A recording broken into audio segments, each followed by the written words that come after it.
Oke guys, selamat datang kembali di channel Ajis Tasikmalaya Teknologi. Hari ini saya akan memberitahukan bagaimana cara menghubungkan kabel UTP yang terputus dengan metode penyambungan biasa seperti penyambungan listrik, kabel listrik. Nah, di sini bahan-bahan atau alat-alat yang diperlukan. Pertama, tang potong. Kemudian tang crimping. Kemudian untuk lebih bagusnya kalau kita pakai di outdoor pakai isolasi atau isolasi 3M. Tapi karena saya menggunakan kabelnya di indoor, maka saya menggunakan lakban bening saja agar mengurangi resiko kita kena strum. Karena kalau menggunakan media plakban ini, listrik tidak mudah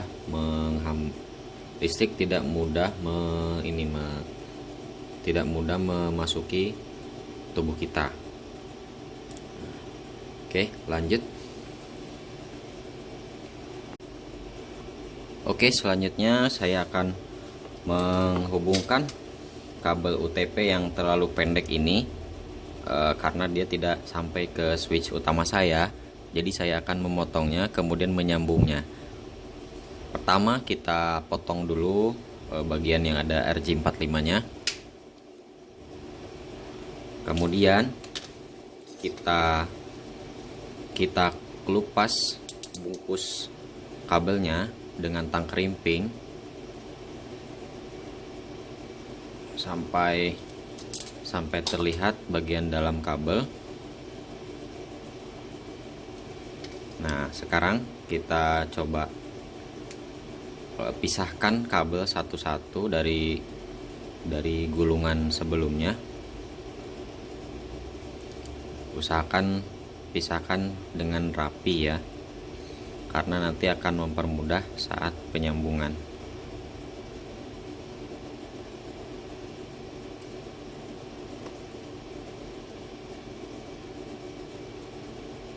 Oke, sebelumnya kita kasih tanda dulu untuk kabel yang akan kita sambungkan dengan menggunakan spidol atau label marker pun bisa. Oke, selanjutnya kita hubungkan dengan kabel yang akan menjadi penghubung ke switch utama. Nah, ini kabelnya. Dan kita lakukan hal yang sama dengan mengelupas atau membuka kabelnya sampai seperti ini lagi. Caranya sama, kita potong dahulu. Setelah itu kita kupas kulit dari kabel.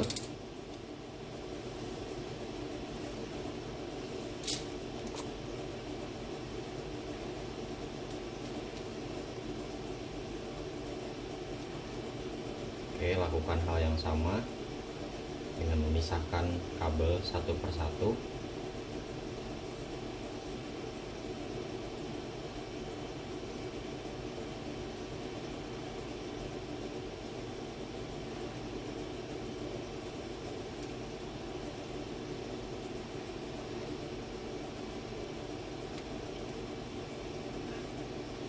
Langkah selanjutnya kita akan mengupas bagian-bagian kabel kecil ini sampai bisa kelihatan tembaganya ya, atau kuningannya ya, karena itu yang akan kita sambung.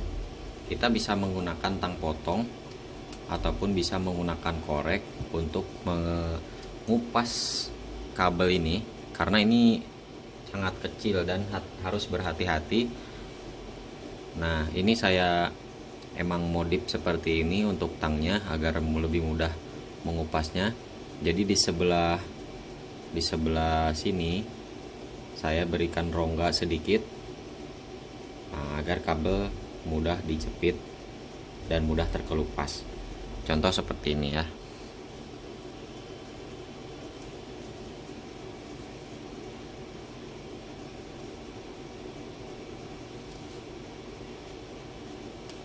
Nah, contoh seperti ini, kita harus mendapatkan serat kabel sampai seperti ini, dan kalau bisa dibersihkan, bisa dengan tisu ataupun dengan kapas.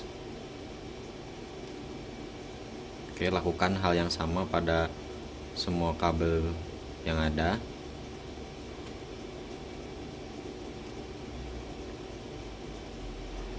Nah, untuk teman-teman yang emang mempunyai kabel berlimpah, saya rasa kalian tidak usah menyambung kabel seperti ini. Mending ganti kabel baru saja.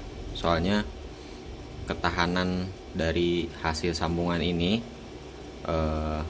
kalau kita pasang di outdoor itu tidak bisa bertahan lama. Soalnya kalau di outdoor itu rentan terhadap cuaca dan human, banyak gangguan-gangguan manusia, bisa saja terkena parang, ataupun bisa dipotong atau tercangkul ya. Kebanyakan biasanya terparang atau tercangkul seperti itu. Nah, ini hasil dari pengupasan kabel yang kecil sebelumnya ya. Oke, lakukan hal yang sama pada ujung yang satunya juga.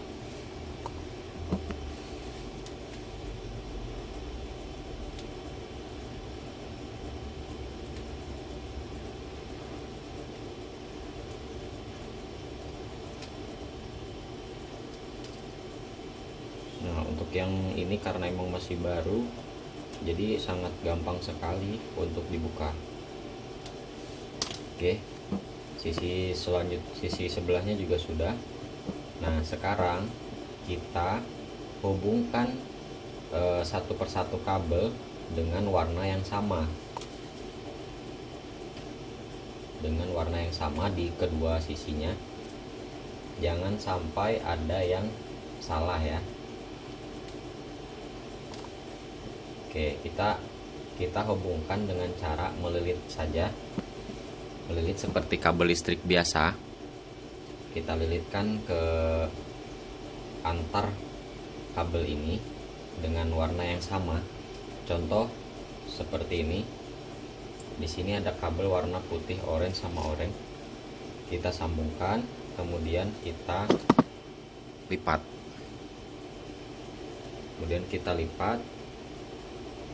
Sampai bersatu ya, seperti ini. Sampai bersatu. Lakukan ke semua warna seperti yang warna orange tadi. Oke, kita langsung saja ya, karena mungkin ini mudah dipahami. Tapi kebanyakan orang tidak mau melakukan penyambungan kabel karena dirasa tidak bisa tersambung dan tidak bisa mendapatkan hasil yang baik. Padahal secara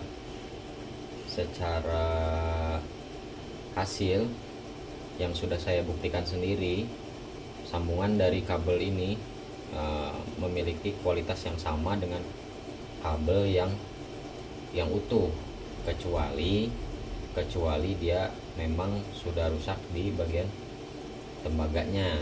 Nah, itu beda lagi ceritanya, bisa mempengaruhi network di suatu area ya, bisa itu di perkantoran ataupun di perumahan juga. Jika kalian melakukan sambungan kabel, kemudian kita tidak tahu kalau yang kita sambung itu udah benar di sebelah situ yang putus, nah itu tetap tidak berpengaruh ke kecepatan koneksi datanya. Oke, lanjut. Ini masih beberapa warna lagi, tinggal warna putih coklat.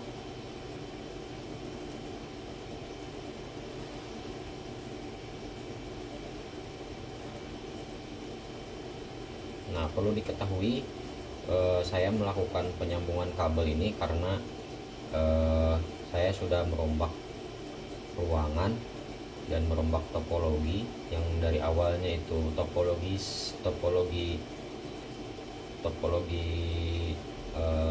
topologi mesh yang terhubung ke banyak switch dan switch itu saling terhubung, kemudian terhubung ke klien. Nah, saya merubahnya menjadi topologi star atau topologi terpusat. Saya menggunakan satu switch dengan user yang langsung terhubung ke switch. Nah, maka dari itu sisa-sisa kabel penginstalan sebelumnya itu ternyata terlalu pendek dan harus dilakukan penyambungan. Nah, penyambungannya itu saya menggunakan teknik penyambungan seperti ini. Nah, adapun juga ada teknik-teknik lain, bisa menggunakan PoE, bisa menggunakan ada penghubung RJ45 juga. Nah, oke, lanjut. Selanjutnya kita akan merekatkan atau melindungi kabel ini agar tidak berselewaran ya, atau tidak rapi dengan menggunakan lakban. Nah, caranya kita langsung saja tutup bagian sebelah sini dengan lakban. Kita tutup saja satu persatu. Nah, setelah dapat satu, kita coba tumpuk lagi dengan kabel selanjutnya. Saya biasanya membaginya menjadi dua. Di sebelah sini 4 kabel, nanti di sebelah sini lagi 4 kabel lagi. Dan saya rasa itu yang lumayan efektif dan memudahkan kita untuk menyambungkannya.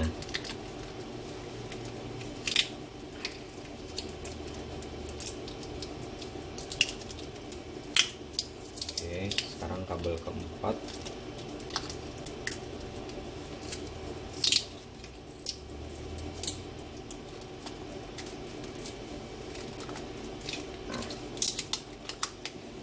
Selanjutnya kita berpindah ke sisi selanjutnya.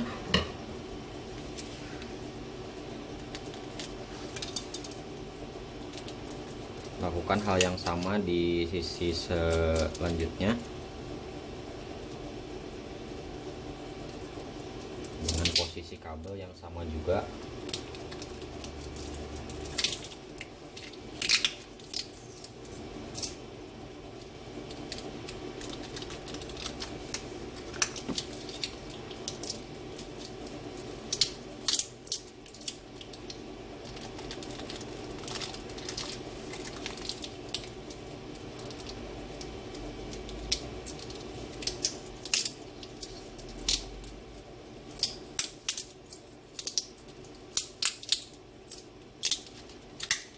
Oke, kabel sudah terhubung dan selanjutnya tinggal kita melakukan pengetesan.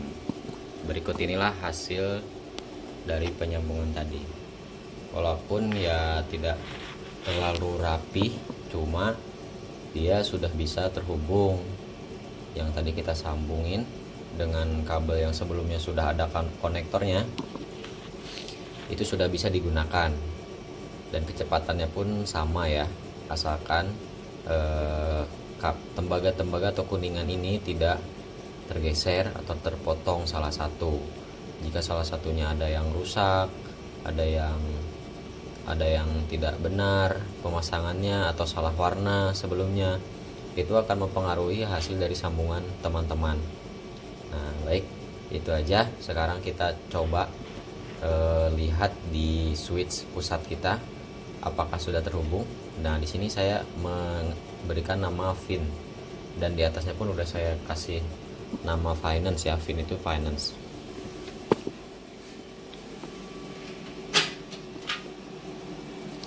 Nah, oke teman-teman, di sini sudah terhubung ya untuk di jaringannya. Nah, ini Finance. Kabel ini yang tadi saya hubungkan dengan kabel yang sangat pendek di sebelah bawah sini.